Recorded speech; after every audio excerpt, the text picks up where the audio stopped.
Okay.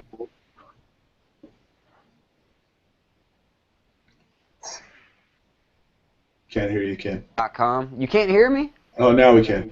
Okay, you can hear me. This is the Synth Summit Show, episode 3. I hear you. Can't hear you, man.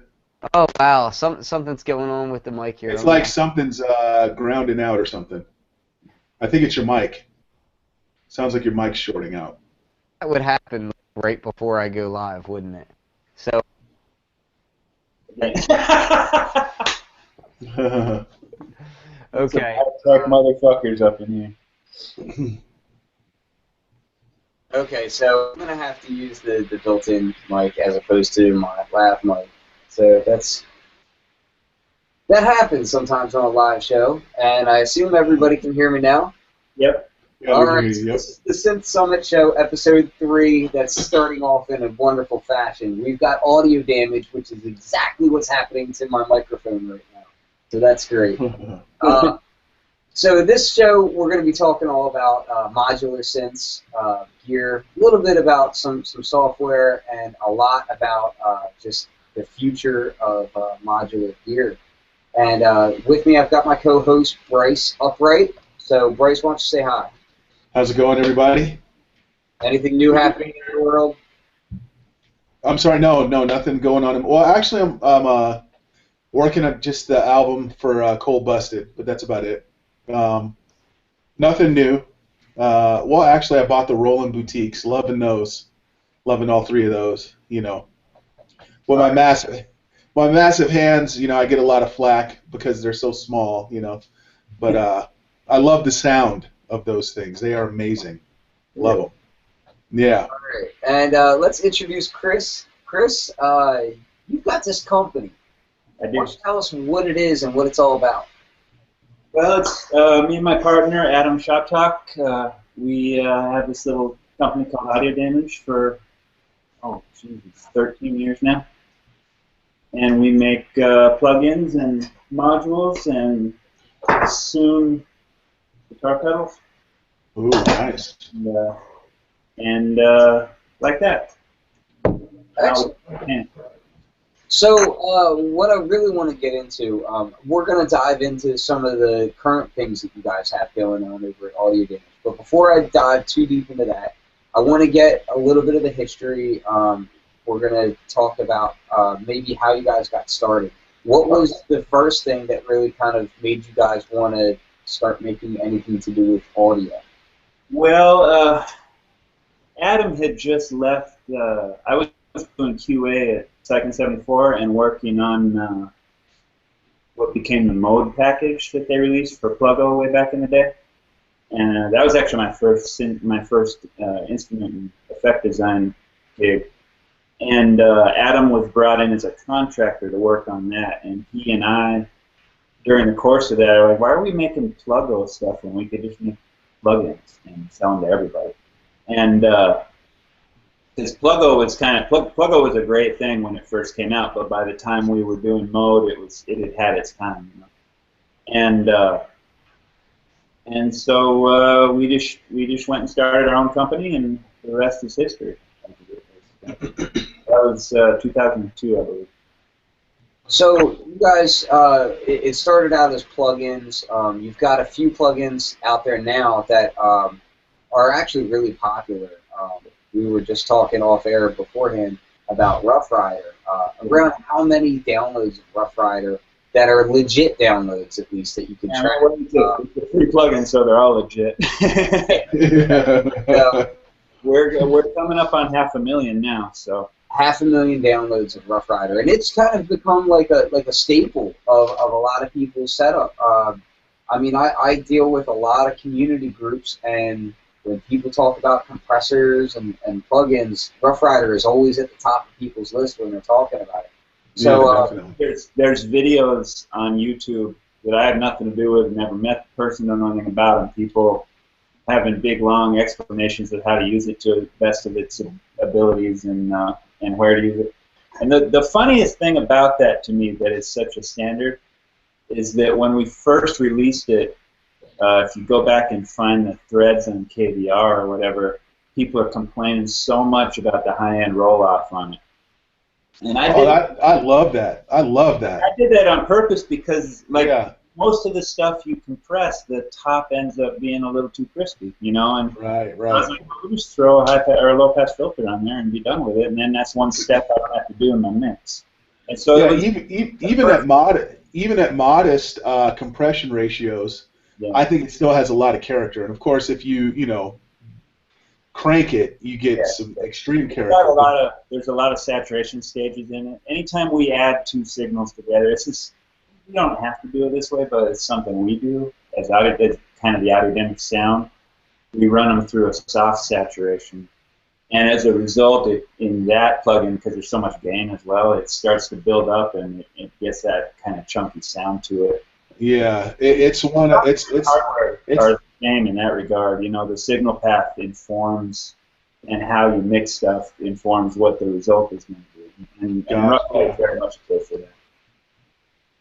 Yeah, one of the things that I noticed about the hardware that you guys are doing is that it seems like some of that stuff is coming directly from the plugins. Is that kind of what the inspiration is?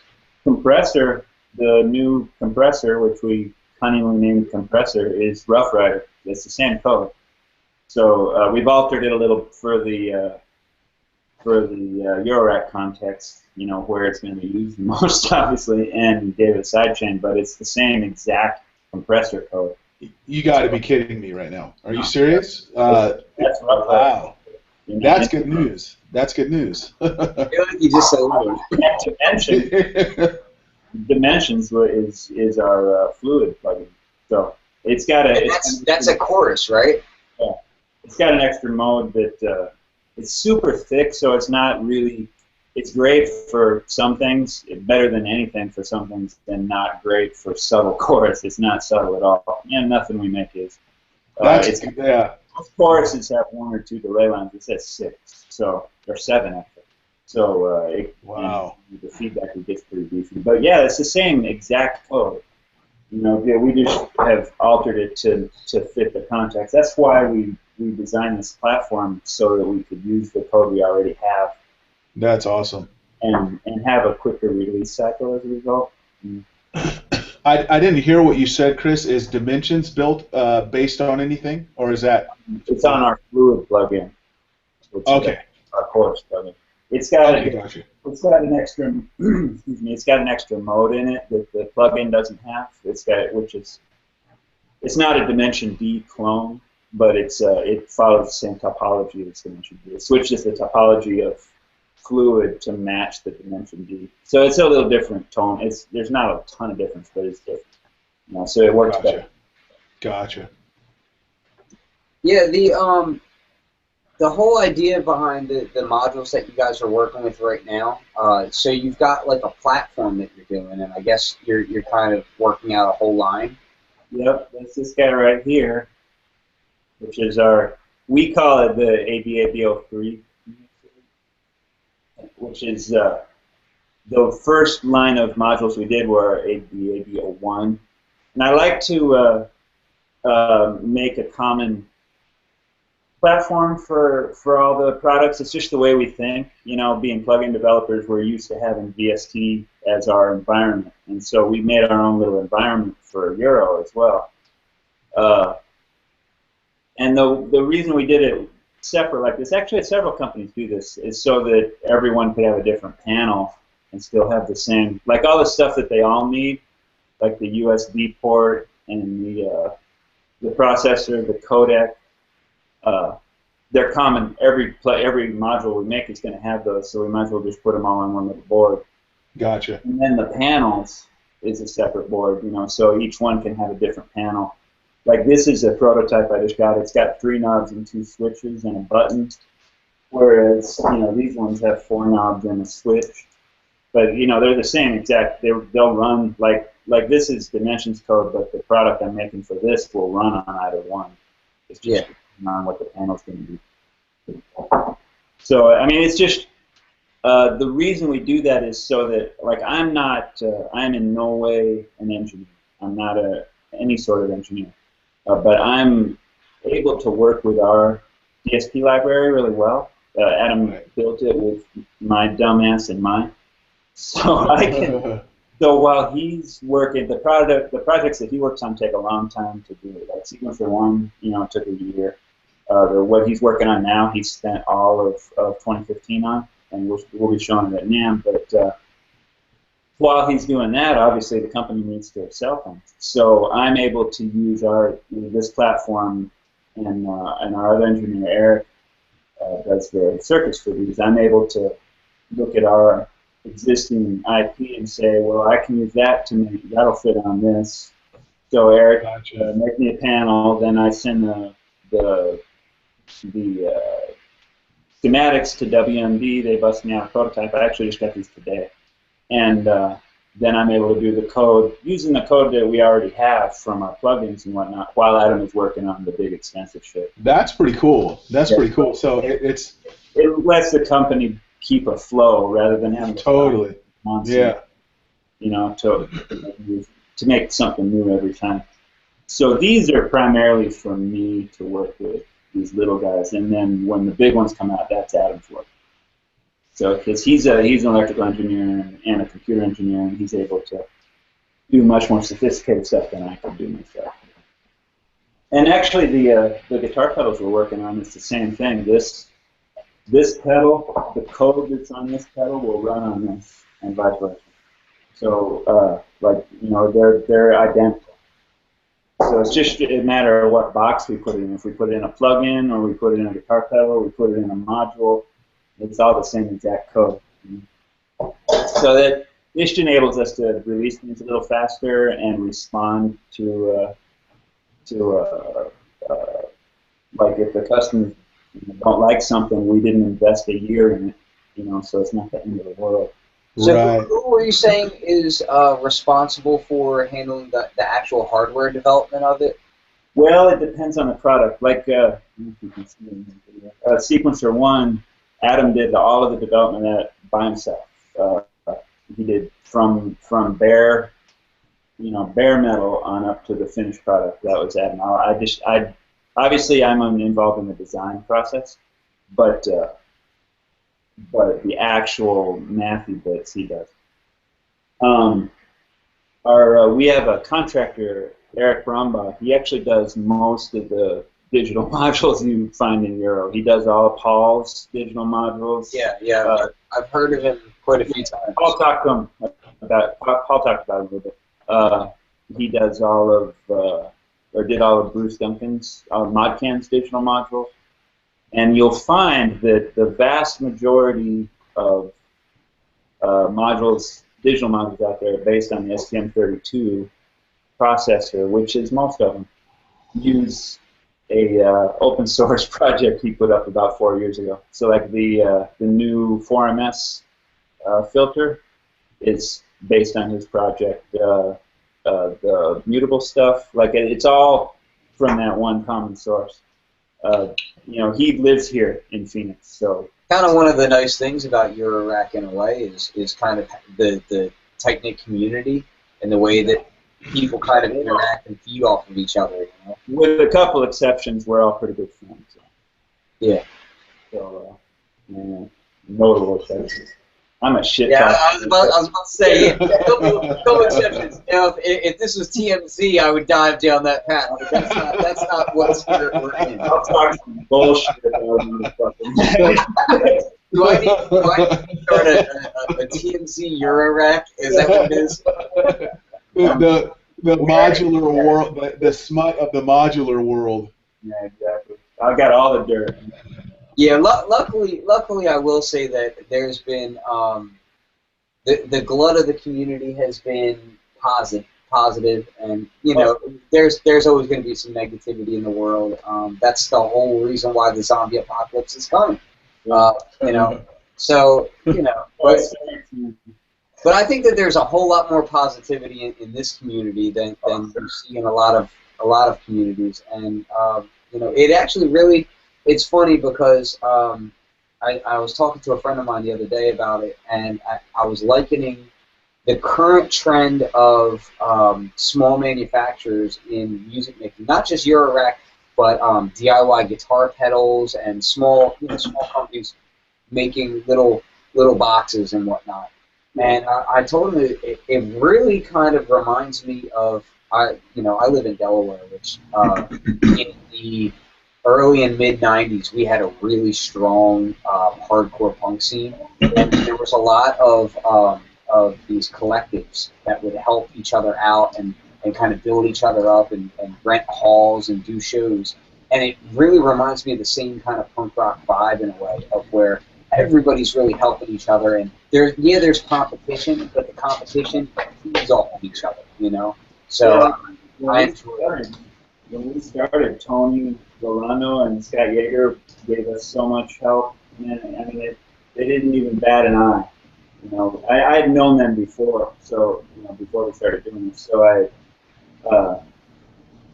didn't hesitate to ask them when we needed help, and they gave us suppliers and all kinds of stuff. So, that's very cool. And now I'm doing the same thing for another company. We're helping them out immensely, just because I'm trying to pay it forward. Right.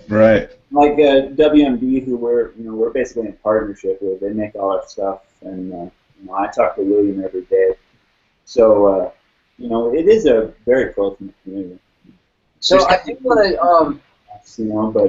but on the whole, it's. I want to dive into the Neuron because I was lucky enough to get one into the rack the other day, and I just started scratching the surface on it. I've been not feeling the best lately, so I didn't get quite as much time on it as I wanted to. But a couple of things I wanted to note before I start picking your brain about it is some of the first things that I noticed about it when I put it in. One, it feels built solid. No wiggly knobs.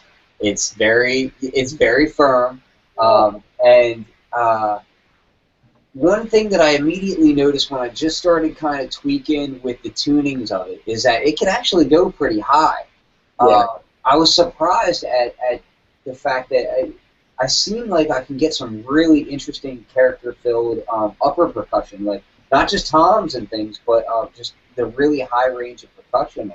And initially, I didn't have it go that high, and then I got once I had.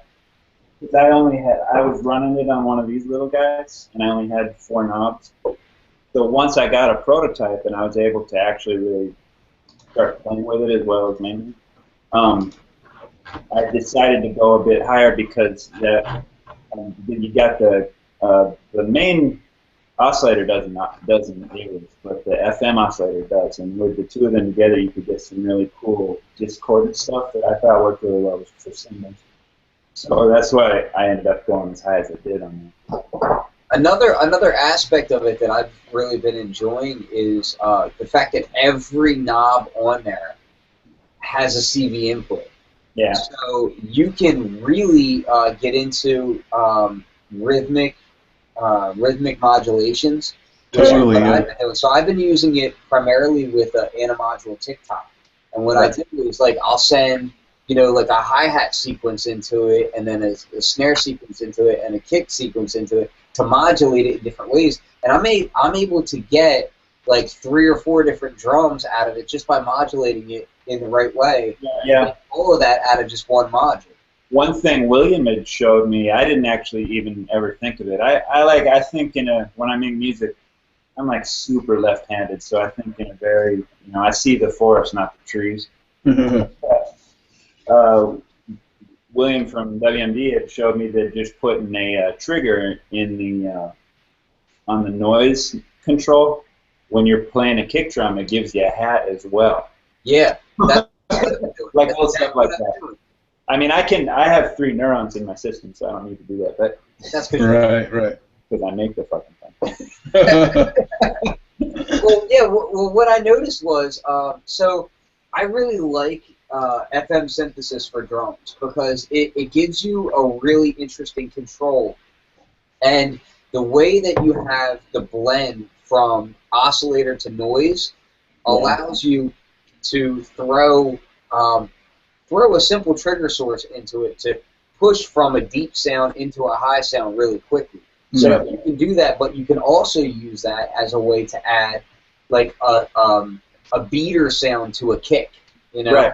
so you know, that's one of the things I really like about having the drum synthesis is that it's really easy with very slight modulation shifts to get a wide range of a drum sound out of it. Go ahead. Oh no, I was just gonna say, and unique drum sounds as well, because a lot of what we're hearing in Eurorack is kind of typical 909, 808-ish kind of sounds, whereas this, in my mind, gives you like a wider palette, if you will. The reason we came up with it is I got Dinky's Tyco and the BI. I can't remember the Noise Engineering BI. I got them both right at the same time, and I liked them both, but neither of them could do that big kick that you need. So so I had just for my own purposes, because you end up patching the same shit every time to get whatever you just do. And so for my own purposes, I just took some of our drum code that we had from our Exxon plugin and threw it in one of these little guys just to save myself the trouble of having to patch it every single time. And so I'd have that big kick and just have those little modules rather than having a bunch of drum modules. And then I was like, well, fuck, we might as well make it a product. And right now it's on the trail to being our best-selling product. So awesome. So I'm not I actually haven't even got very many yet. I've only got like 40. Well, one of the things about it that I noticed also is so this is the first module from Audio Damage that I've gotten on that new platform, and I'm an asshole. Like, I'll tell you this right now. I'm that guy who's gonna sit there and listen and put it through a scope and check every little thing. Like, I hate that Dave Smith Instruments right now because I pick apart their instruments so bad. And it's not because I dislike finding quirks. It's because I like finding quirks. Yeah. But so the first thing that I looked for when I put it in there, right, is I'm currently working on a project. So I have a modular behind me that has a nice linear power supply, and it's very, very clean power. And then I have another modular out of camera over here, where it currently resides. And that, no offense, but I have the Micro Zeus in it to power a couple of those in there. And they're not exactly the most quiet as far as Eurorack power sources. They're extremely affordable. They're very easy to use, but they're not quiet. So the bag on switching power supplies because there's plenty that are super quiet, but you get what you pay for, you know. Yeah, exactly. I'm not downing the tip-top power supply. All I'm simply saying is that when I want a clean sound, I don't use that. I use this, you know. Yeah. And but that's not what the priority of what I'm doing with this product is, so that doesn't matter. Anyway, I put it in there, and my first initial thought was, it's a digital module, I'm going to be hearing all sorts of noise. I didn't. Like, I honestly didn't. I was kind of surprised by that. Now, I'm not sure if you've had any issues with that, so I'd like to hear your thoughts, but my initial impression is that I haven't noticed any issues with that. Our first these 3-knob modules, the 01 series we call them,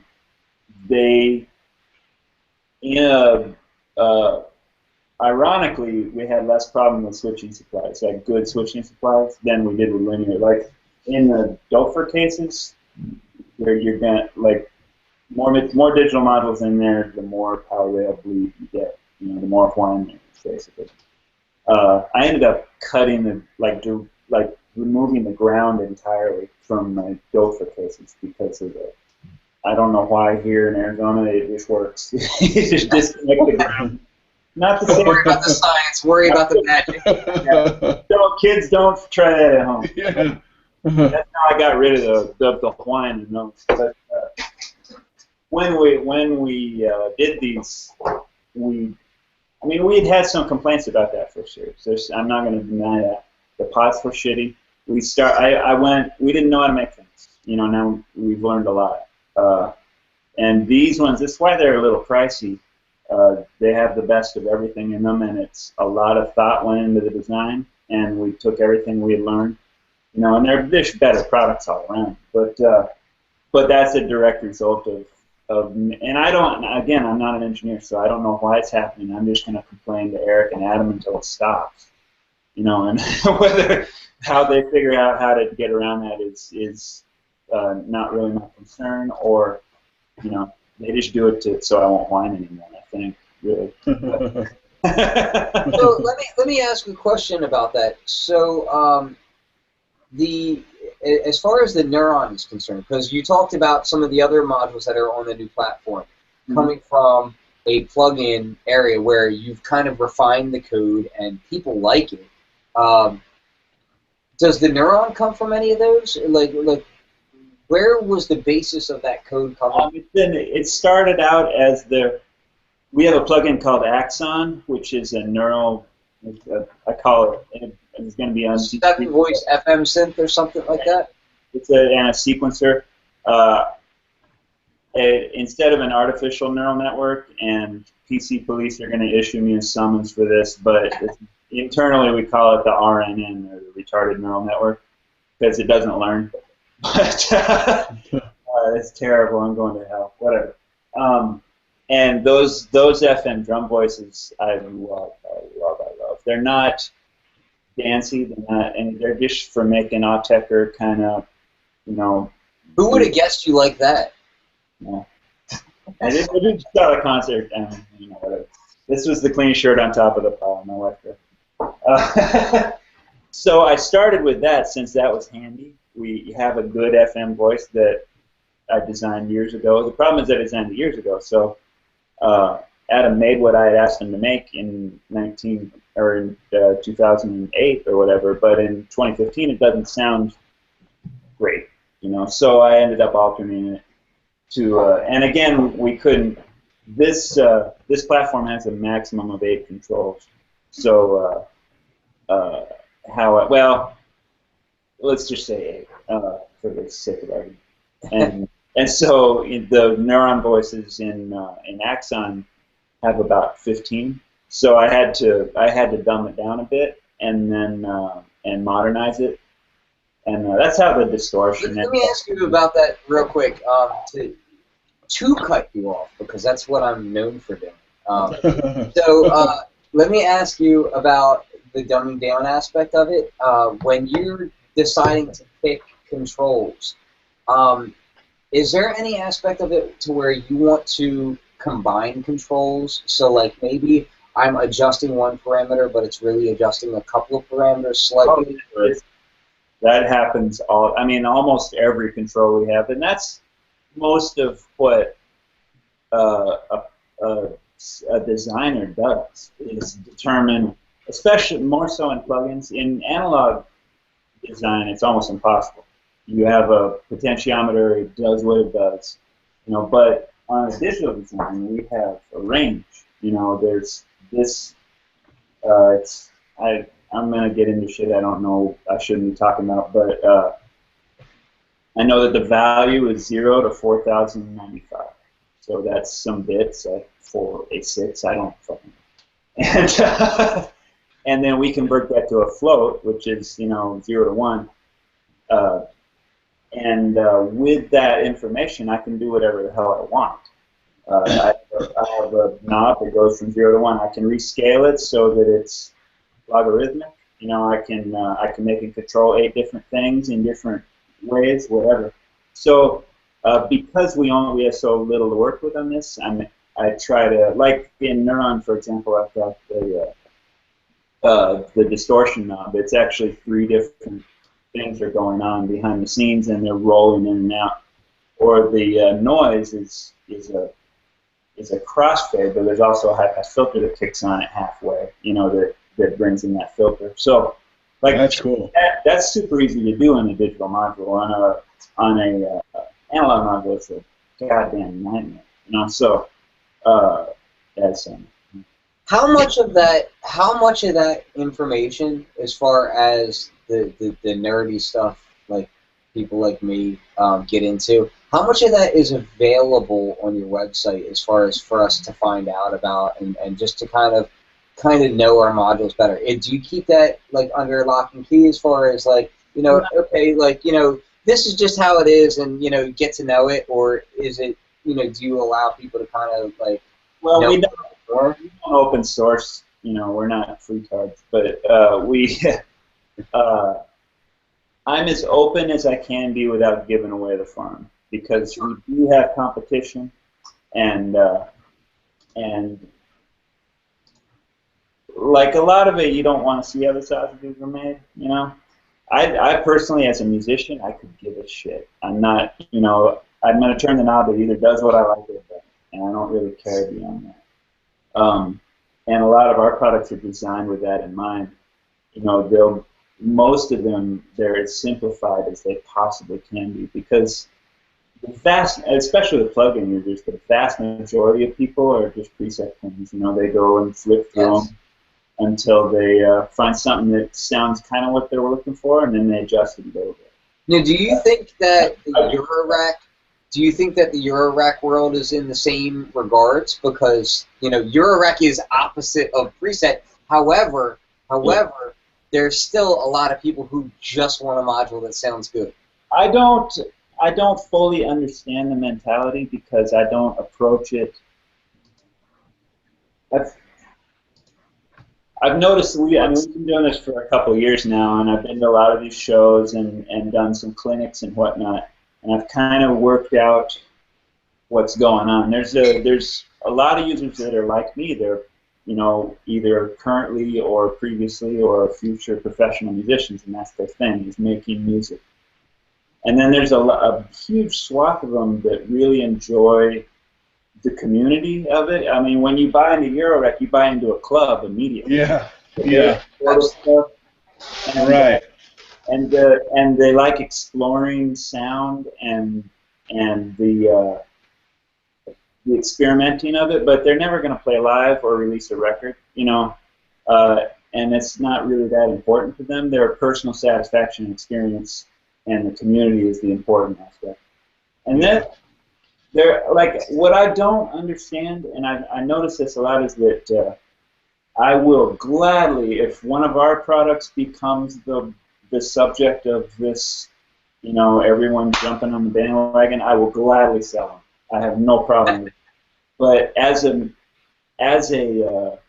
musician and producer, I don't fully understand why everyone wants the same one. Like, if you look through Modular Grid, half of them have maths and clouds and elements and disking, and, you know, and they all look more or less the same. When, you know, there's thousands of different modules.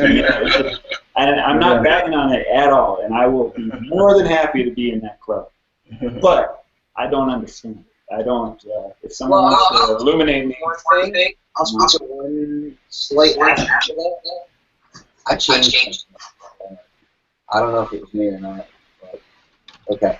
So one thing that I would notice about that is that so with synthesizer users as a whole, like not just Eurorack, but, you know, mono synths and everything else, is that you can't predict anyone's use case. Like, there's so many use cases out there.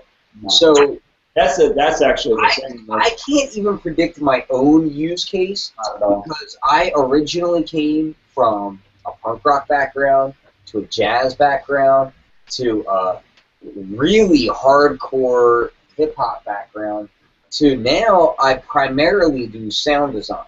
But I still make music, right? So I still make a lot of beats. I still make, I grab my guitars and, you know, and I still make music, but my bread and butter is actually making sounds for other people. Sure. And in that, I've found I'm also one of those people who likes the self-exploration of sound.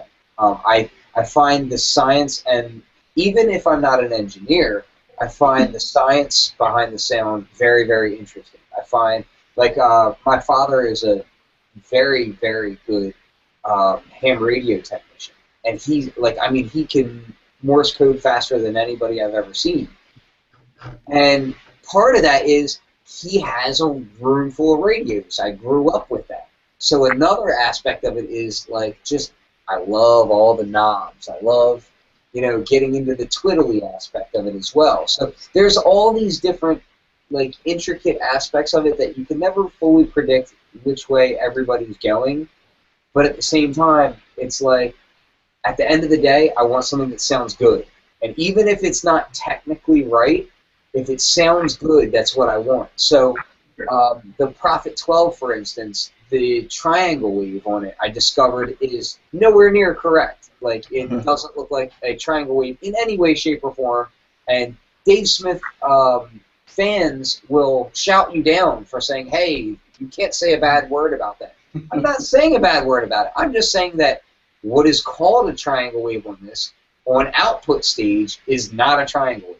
And that's fine because the actual sound of this thing is like 9 Inch Nails and LP had a baby and make me very happy. So, like, I love the sound of it.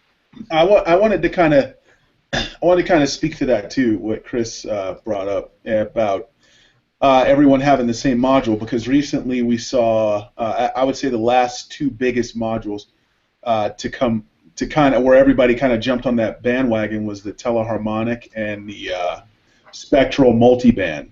Yes. You know, it was like everybody had those two modules when they came out. You know, and you know, I think a big part of that is, you know, Make Noise. First of all, they're a huge company, so everybody's everybody's following them. But you know, it's like, who can get these modules in their case first and come up with something, you know, you know what I mean? Experiment and kind of get the best out of them.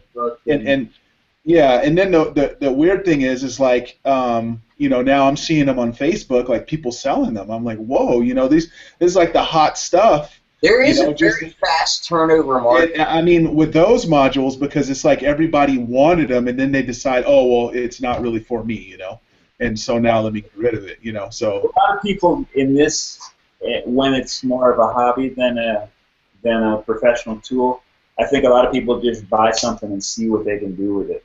Right. And since the aftermarket is so strong, there's no real risk. It's going to cost you. If a module costs you $400, you're going to get $350 for it. So yeah. So it cost you $50 to find out it wasn't for you. You know, that's not the end of the world. Yeah. So yeah. I think a lot of that is because of the strong aftermarket and the experimental nature of when it's a hobby as a whole. You know, I approach things differently. I buy things with a goal in mind. Like, if I have a project that I need a specific vocal sound, I'm going to ask my friends which mic they think will get me that sound, and then I'll just go buy it. I'm not going to. I don't really care. I just want the goal for me is the piece of music, and how I get there. As long as it's expedient, I'm not too concerned. Right. So, yeah. Let me just touch on that real quick, Chris, because I don't have you for forever, like I did with Paul. Thank you, Paul. But I do want to dive in a little bit more about Neuron. So you had talked about the smack on Neuron. What were some of the challenges that you found when you were creating the Neuron FM drum module? There wasn't really any challenge to speak of. This is well-trod territory for us. I mean, I don't. It's again this. Adam had said on Twitter or Facebook or something not too long ago that every product we make is a result of either him or I wanting something and being able to talk the other into helping make it. And when I think about it, it's perfectly true. But as a musician, when I make a piece of electronic music, I make every drum sound. I synthesize it or record it or whatever. I don't use sample set. So it's one I made myself. I don't use other people's samples.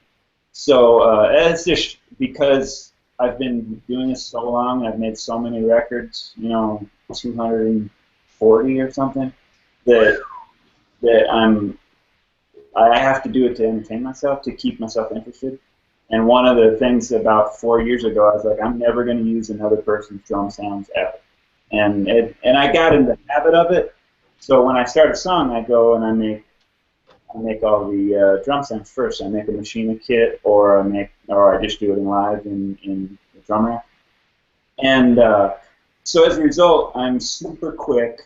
And I'm not blowing my own horn or anything. A lot of people are like this. I'm just super quick at synthesizing drum sounds, and I know how to make drum sounds. I know all the parts of the envelopes or whatever that are going to go into getting the sound I want really easily. So to make a drum synth for me particularly, and audio damage in general, is not a difficult prospect. It's not our main. The main thing we do effects primarily. That's how we think. But for something like that, with Neuron specifically, to actually answer your question at some point, well, the only thing I don't know why I'm picking this up. The only design decision I had that I'm not entirely sure about is the distress knob. Originally, I had that as I had the noise have its own envelope, and that knob, the one right above the crossfade, was decay on the noise. And that would be kind of traditional, too. Yeah, exactly. And then I got to thinking about it, I was like, well, you can get that going on with the crafty patching to the crossfade, and it's in a modular synth, so everybody's got envelopes, and it's not like if you wanted to add noise to the sound with an envelope, you've got a noise generator in your rig somewhere. Everybody does, and you can easily add that to the sound. So I thought that maybe ultimately a module like Neuron is a utility module. When you get down to it, it's just the normal way you would make an FM kick drum or whatever. It's just all in one little guy to save your your big. So you don't have to use your big stuff to do that, which is a utilitarian goal, And ultimately, it sounds like a kick drum I made. So if you meet with your rig, that's how you get it. So the a large part of this, I'm going to assume, was the fact that you had talked about how you had to dumb down the synthesis of it to get it to 8 controls, right? Not hugely. It's 15 I'm talking specifically. So on the Neuron, you still had to constrain yourself as far as how much control over the synthesis you had. Was that a tough decision? No. I mean, truthfully, the FM part of it that makes it the Neuron voice from Axon, it was actually kind of an afterthought. The original thing I had put in one of the little modules didn't have FM at all. The reason I ended up adding it was because I really like that sound of the floppy, kind of kick sound. And the CV inputs in this, because they're digital, they don't work at audio rate. They get in the neighborhood, but low audio, 50 hertz, really is about where they top out. So you couldn't really hit the tune knob with FM, and so I added the FM part there. And that's what I do as a designer, is kind of picture how I want it to end up and do the best with what I have. In a plug-in, that's essentially unlimited. It's only by our imagination, but on these, since they're real, we're limited by the context, and that's a designer's job, is to figure out the best use case, I guess, and work around it. So the Neuron is, again, like you said, this is going to be something that's on the backbone that you're going to be doing other modules with, and this runs with the same backbone as the chorus module, which is that's called Dimensions. Is that correct? Yes. And what are some of the future things that we can look forward to? I know this just came out, so I don't want to blow. The way our release cycle works, I actually finished. Eric finished the design on this about a month and a half ago.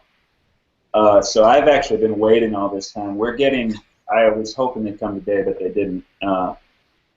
We've shipped out the first retail shipment, but I don't have any more. I have none here. I have the 3 in my rack, and that's it. So I'm actually waiting for more to arrive.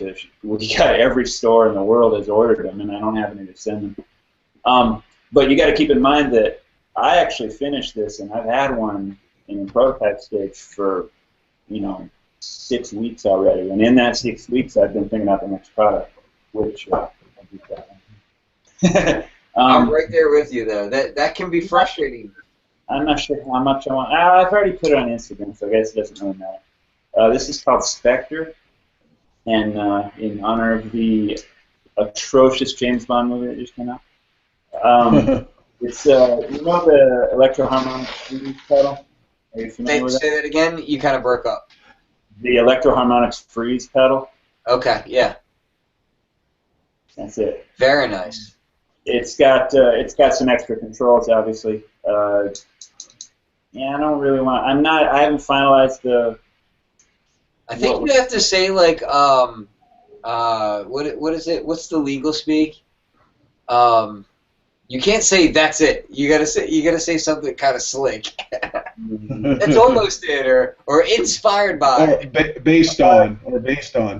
I'm here to help. It's totally different. I don't know how the fuck they did that. I just kind of wanted the same thing. Fair enough. Inspired by. Yeah, it's not like I don't even have one here. I went on the videos, but no, I mean FFT Freeze is a well-trod territory. There's a million papers on it. I'm not aware of the because he put every goddamn feature in the sun in Clouds and Braids, so I'm sure there's something similar in one of those.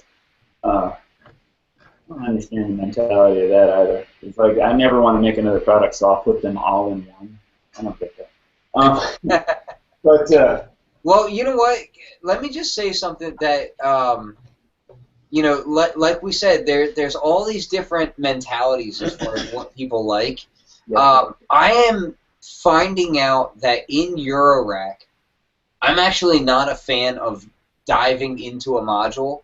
So there's certain modules that I will admit, fully and completely, that are really great designs, really great modules. Like for instance, the micro step and the micro scale from IntelliGel, I think are really cool modules.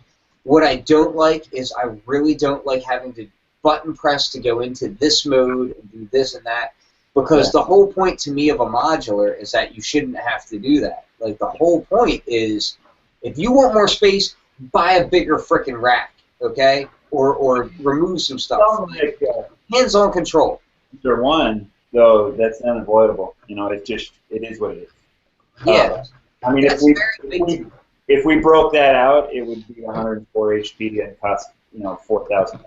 So it is what it is. If it's not for certain people, then they just don't need to buy it, and that's totally fine. But I totally agree with you that shoehorning as much functionality as possible into something. When it's I don't know how to say this without bagging anybody. Well, I have a Clouds, and I really like it.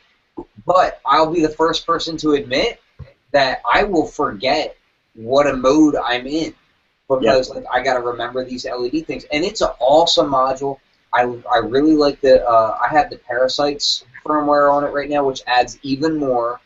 And then at the same time, I'm like, okay, well, I find myself in specific modes because I forget what I'm doing if I'm in different modes. And that's not necessarily a good thing, So it's cool that I have that extra features there, but people like that module, so I'm not. It's not for me, but it's exactly what you say. I like everything to be one control, one function, if and that's again, it's like it's a business decision as well. He's easily got 3 products in that thing, and he decided to make one instead.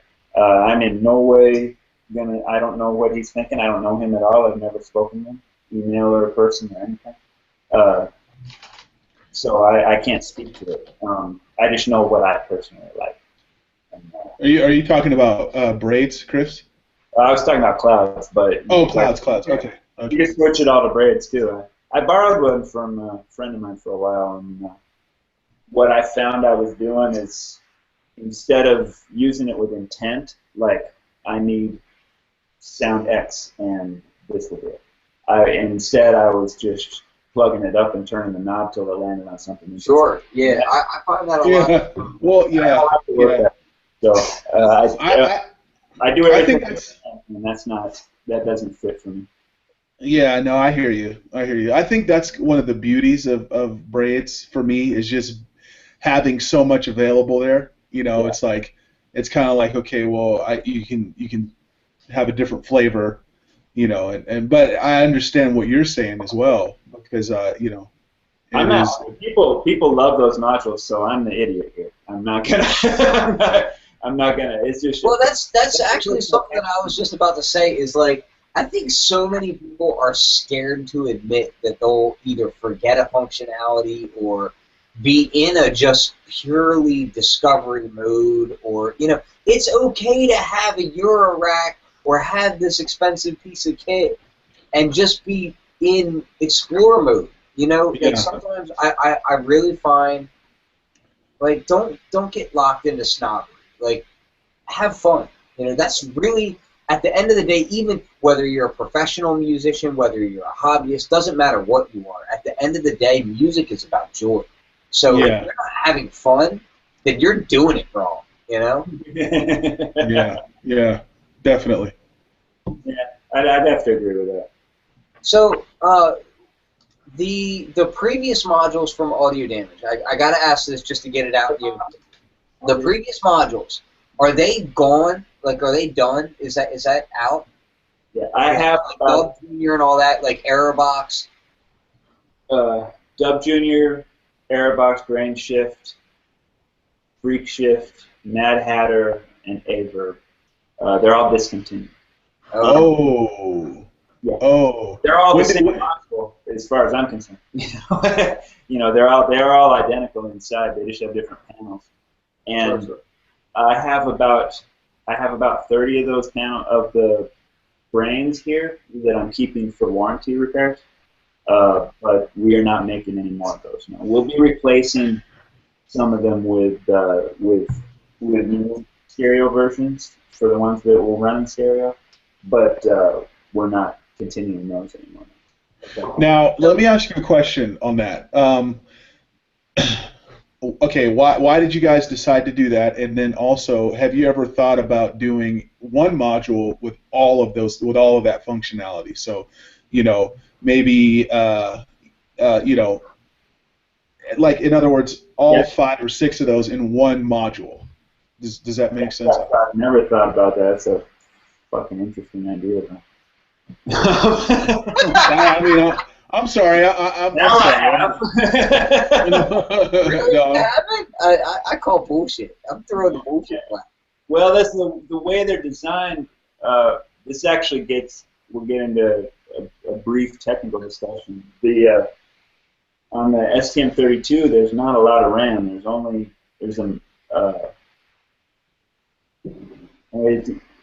It's kind of a hazy area for me here, but the programs themselves take between 70 and 150K, whatever, and that leaves me about 600 to 700K for just memory. Sure. And the way you're talking about having a bunch of different ones, the programs would eat into that for starters, and not very much, but they would. And the RAM can't be reallocated, which means like if I set aside something for a delay, I can't turn around and get rid of it and then make grain shift. I see. I'm sure there's a way to do it. Olivier uses the same fucking chip and he does it. So, but I don't know how. And maybe that could be because he's got stuff to do. So maybe that could be something you guys revisit in a year or two and say, hey, it's an interesting idea. We are like Freak Shift is coming back in the pedal almost immediately. So okay, cool. Nice. Stereo one. But I don't want the retailers to be left holding the bag on a lot of these. This is not shit I should be talking about in public. You guys are seeing how the South is written. If I immediately come out with a new Dub Junior, then like Analog Hazen has some Dub Juniors, Alex for our distributor. Gotcha. They won't be able to sell. So, right. And that would be me punishing them. Totally, that makes sense. Yeah. You know, yeah, that makes sense. That makes sense. Yeah. You know, if I was in this for the money, I'd be a fucking insurance actuator or something. You know? So let me just float one little thing into your brain, because you happen to be a musician and like to get things done. So what's the possibility of us seeing audio damage modules with presets in them? Like a lot of the plugins, you could have preset saved settings and all. Yeah. I'd like to see some rollover to that. I know that that's blasphemy to a lot of people, but to people who are actually trying to work and move quickly, I would not. It depends. Like if we did a big digital module, like let's just say an oscillator or something, it would only have presets if it was. I'm just throwing this out there because it's something I happen to be thinking about today. Like if we had one, like a Prophet VS that had a joystick and 4 different oscillator voices, then it makes sense to have presets for that. Especially for the user to save, not necessarily stuff I provided, but otherwise I couldn't see that occurring. It's kind of anti-Euro to do that. So no, but that's why Reactor exists. You know? At the same time, I've noticed a trend where like, and this isn't just about Euro, this is just about in general, but where, you know, Euro, I think part of the reason why it got to where it is right now is because of people who actually use it in daily life, like in work, okay? And so I think like trends are meant to be kind of melded by those who actually are working with them. So, you know, I fully get the people who are like, you know, presets, no. And part of me is like that because that goes back into that whole, you know, menu diving and that sort of thing. And I don't want to see that. But like if there's like a preset button where I can just, you know, pop through like, you know, a row of presets and then back to, okay, blank panel. Kind of like how the Subfatty handles that pretty wonderfully, in my opinion. Yeah. You know, that's not a bad thing. But before we close this out, I like to end the show on like really positive notes. Let me ask you: is there any module right now that is out that you are impressed by, or maybe felt like, oh, you know, I wish I would have done that, or just in general are a fan of? The one that got announced this morning, the Data, that's the one to watch right there. I haven't seen that yet. I haven't seen that either.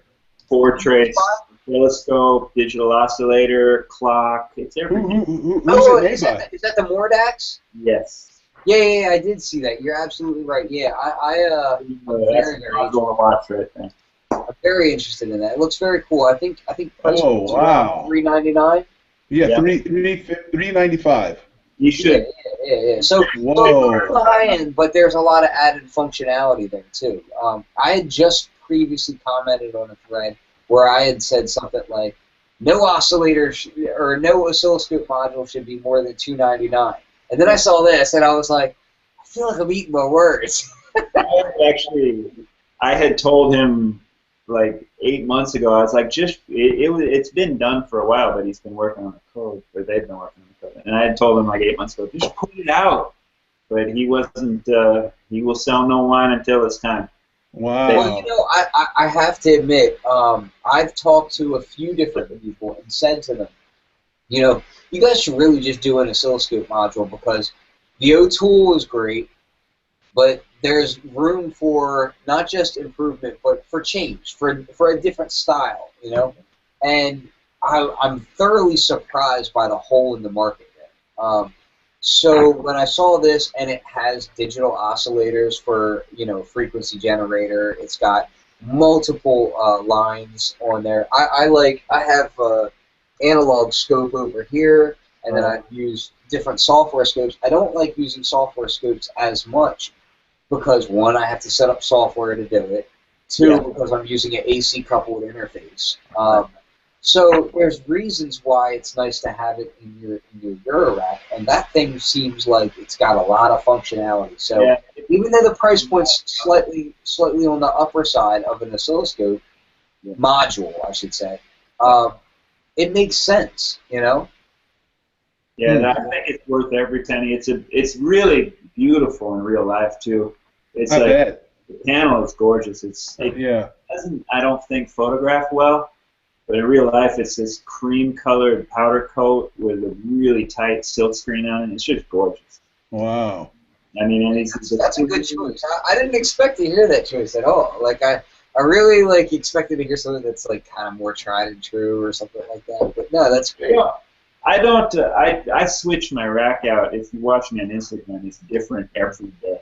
You know, I move modules around every day. I never really get oh, I gotta have this or that or the other thing. I have the whole set of the WMDSSS stuff.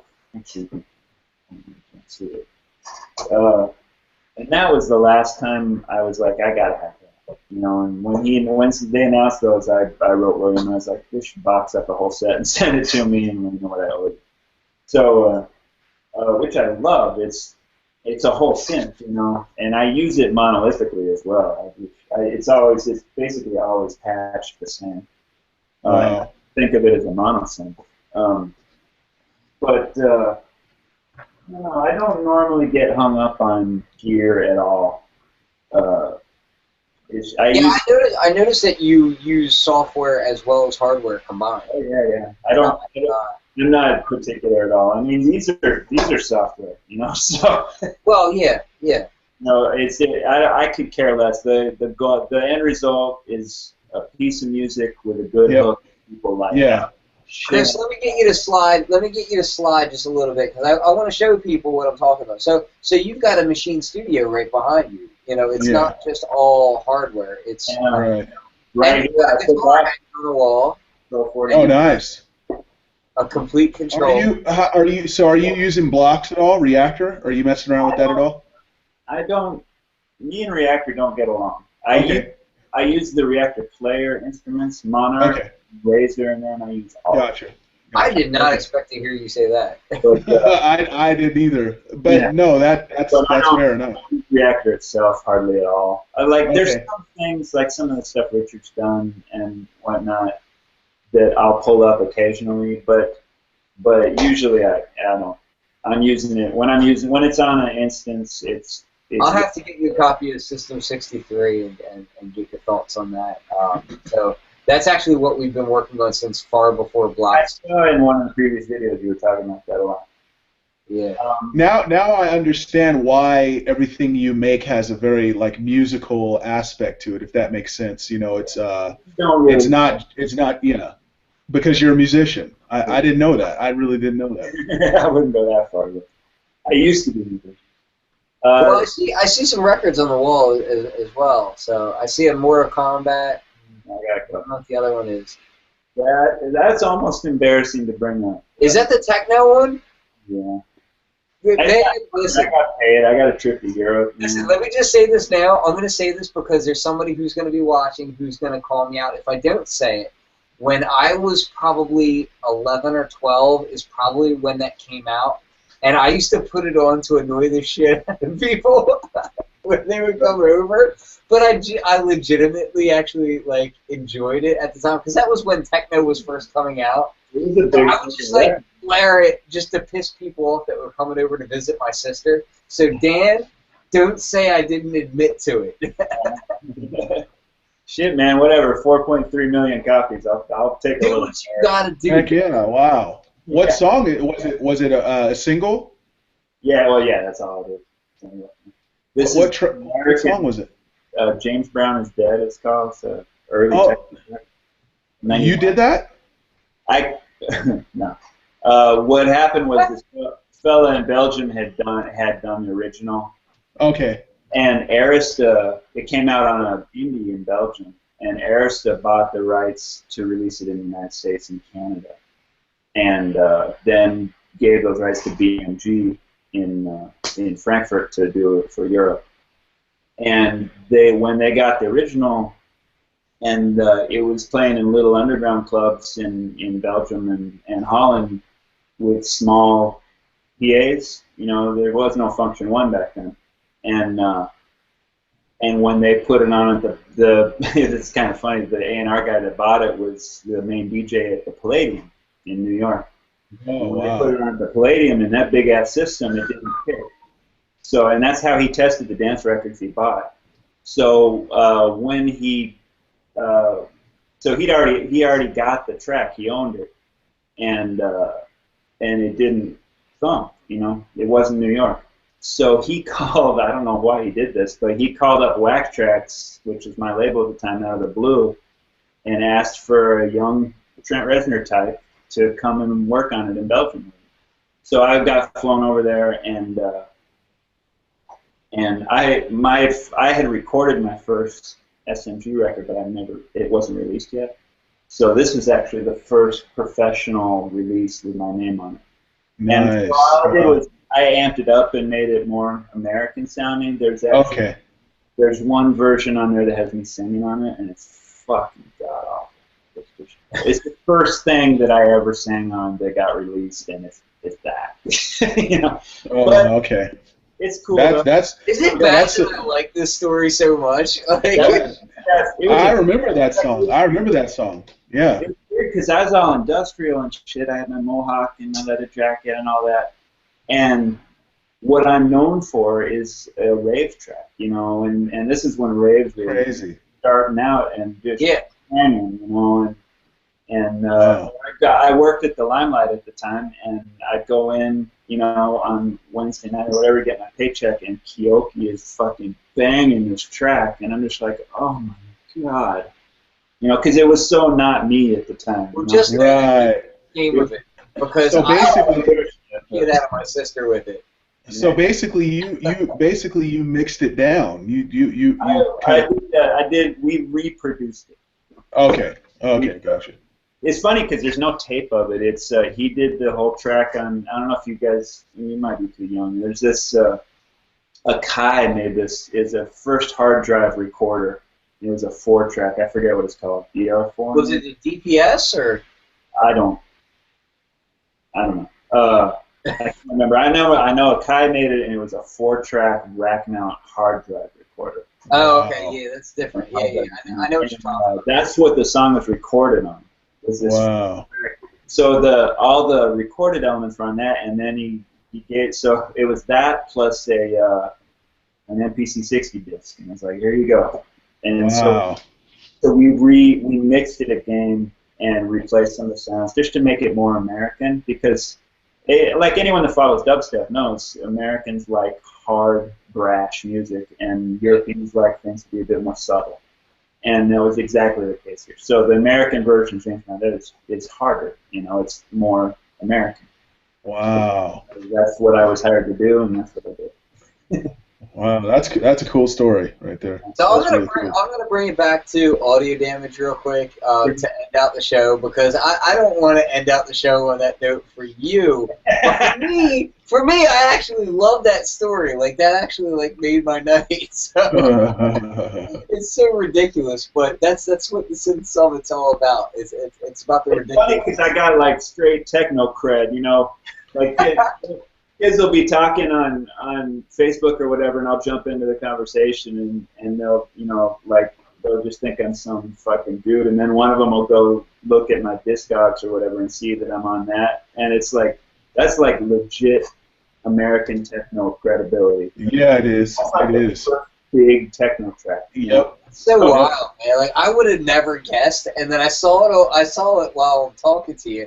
I'm like looking at it, and I'm like, I know that cover. I'm like, that can't be what I actually like, because that was like, I caught so much flack over the years over that, because I'd be sitting here listening to like Pretty Hate Machine and stuff, but then I would play that just to like drive my sister, because like I said, I come from a hardcore punk rock background, so like I would drive people insane with that, but like at the same time. I do the same thing with target. Hard. It really did. So, you know. There you go. But going back to the Neuron real quick. Last thing I want to say about the Neuron. So, FM drum synthesis, right? Kind of the point being that you can hit hard in the low end, right? And then you can also bring it up into melodic percussives, right? Yeah. So really, last thing I want to know from you is, what about that module in usage? Because I know you have a few of them set up in your system. And what's your Instagram, by the way? Because I follow it, but I want people to actually check it out. I have to look. You're putting up a lot of stuff, a lot of melodic stuff lately. I think it's Chris.Randall. Yeah. I'll double check too. Yes, Chris.Randall. Okay. So definitely follow that on Instagram. I'm at Flux302. But definitely follow his Instagram, because a great way to kind of know what he's up to. Yeah, He can't keep his mouth shut on Instagram, and that's a really great way to see what's happening. Yeah. But so I've been seeing videos where you've got like an array of neurons, and are you using some for kick, some for snare, some for hi-hat, some for percussion? Yeah. Primarily I use what I designed it for was kicks, you know, and that's what it's messed up. But part of the problem with using it for snare is that the snare isn't as loud as the kick, so I end up having to either use a compressor to bring the snare up, or dumb or a VCA to bring the kick down a lot. Mm-hmm. But because it really whacks on a kick, but it, you know, a snare doesn't have that kind of fun. But, are you running them through the compressor module? Well, I have in my rig. You guys can't really see it. Because I figure if you make them, you would probably be running maybe like the kick and snare through a compressor, and then maybe. Does it have sidechain inputs on it? The compressor? Yeah. Yeah.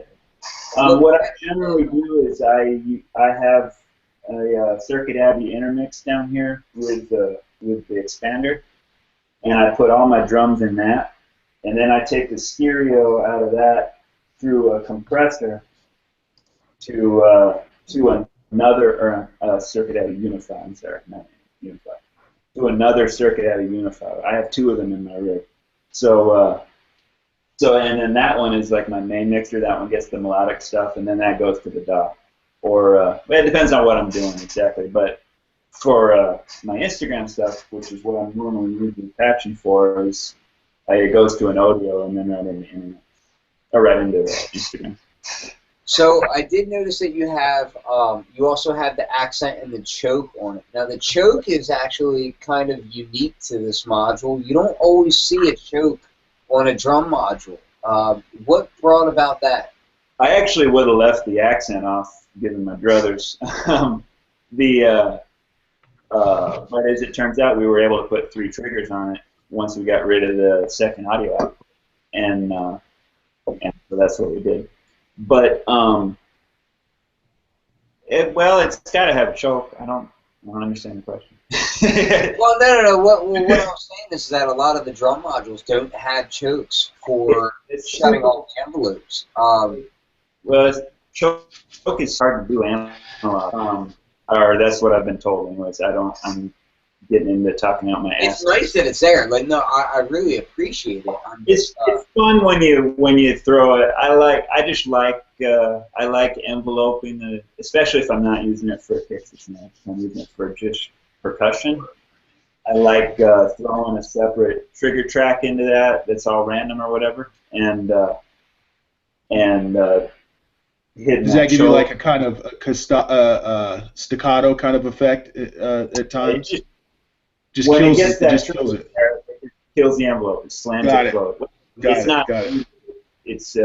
It changes whatever the release is to 0. So then it drops. Okay, that actually sounds pretty cool. Yeah, so it's cool when you got a fast rhythm going on and to hit. That's exactly what I was about to say. It's really useful when you get into rhythmic patching, like I was saying earlier about how you can send multiple clock divisions into it, and then use one as almost like a reset. You know what I mean? To just kind of cut it off and kind of put it back in line, so that because you can have the tails can ring out pretty long on it. Yeah, it goes quite a while. I don't know how long exactly, but probably about 20 seconds. Or no, not quite. Oh, wow. 10 seconds. Oh, But okay. That's still really long. That's still long, yeah. What I like when you hit the trigger and the choke at the same time, it's just a real quick tick, but it has a personality of whatever you've programmed. So it's just a fun. It's a way to we could do it, so why not? Right. That's basically what it comes down to. I have the input. I'm going to see if I can actually show people the real deal. So there it is in the center of the screen here. If you look at the one that has 8 knobs in the center here, that's the Neuron. It's a little bit washed out right now, but see if I can kind of put it on there. But yeah, I've been using it, and I've been having a lot of fun with it. I haven't had enough time to really, really scrutinize it and make you angry at me yet. I'm actually glad. But if I can, I will. But I can't promise it because so far I've really liked it. So far, the things that have surprised me most, just so that people know who are interested in buying it, the things that have surprised me most are, one, the pitch range is a lot wider than I expected.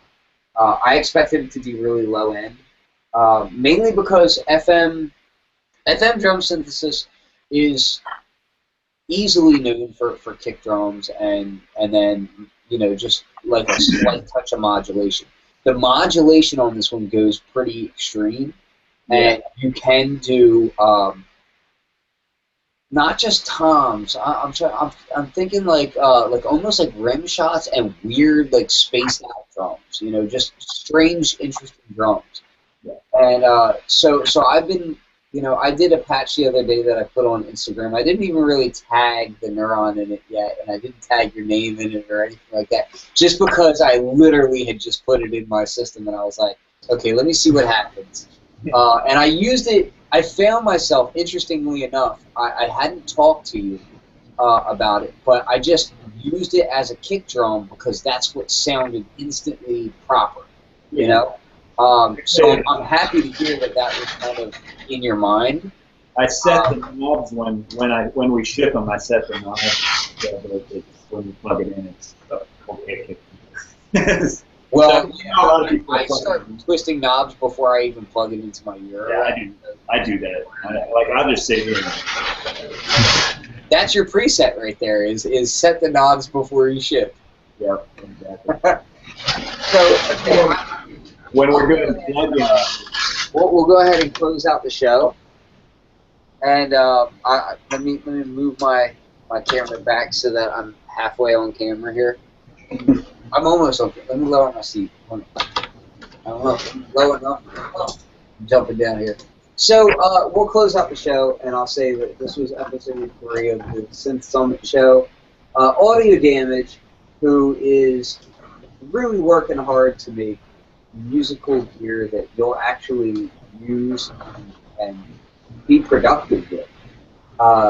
In the Eurorack realm and also in Stompbox realm as well. So keep an eye out for all of that. I'm going to pass it off to Brace. I'll let Brace kind of say his piece. Well, great show. Thanks for having me. It's good to talk with you again, Chris. I haven't talked to you since NAMM, but love Neuron. Hope to get my hands on it at some point. Once stores get it in, I know it's really it's kind of a back-ordered thing right now. But good talking with you, and thanks for having me on the show, Ken. Absolutely. And Chris, I'm gonna leave you with some parting words as well. But before I leave you with parting words, I just want to remind people that Neuron is shipping now.